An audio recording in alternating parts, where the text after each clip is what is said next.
এইবার ঈদে বাড়ি যাওয়া হলো না। মায়ের ফোনে শুনি একটি কথা, তোর জন্য একটু মাংস রেখে দেব বাবা। কিন্তু মাংস নয়, আমি তো চাই মায়ের ছোঁয়া। ছোটবেলার সেই উঠানে ঈদের সকাল, গরুর গলার ঘুঙ্গুর, ভাই বোনের চোখে টলমলো খুশির আলো। ঈদ এলো, কিন্তু মন তো আগেই ভেঙে গেছে। সকালে আর জেগে ওঠা হয় না দাদার স্নেহভরা ডাকে। দাদি মন থেকেই অনেকটা চুপচাপ হয়ে গেছেন।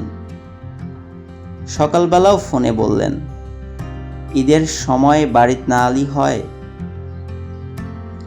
চুপচাপ শুনছি আর স্মৃতির পাতাগুলো ঘুরছি।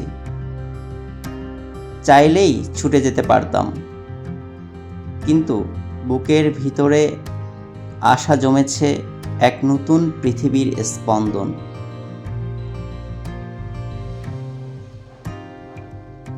শহরে ঈদের আলো আছে, কিন্তু সে আলোর মমতা নেই।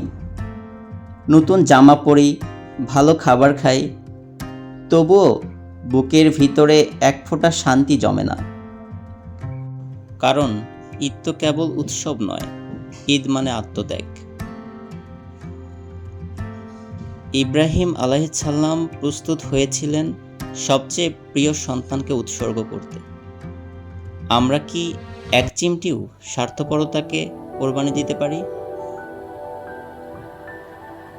আজও পৃথিবীর অনেক প্রান্তে ঈদের দিন কেটে যায় রক্ত আর অশ্রুতে।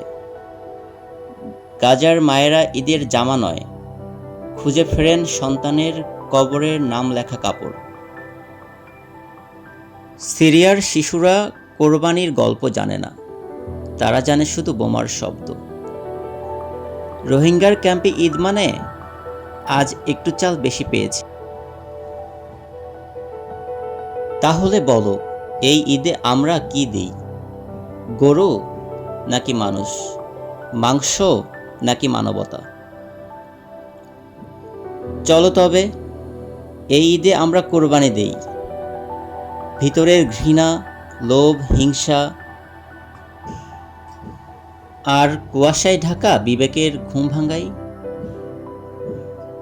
এই ঈদ হোক একতার, সহানুভূতির আর সত্যিকারের ত্যাগের প্রতিচ্ছবি। ঈদ মোবারক।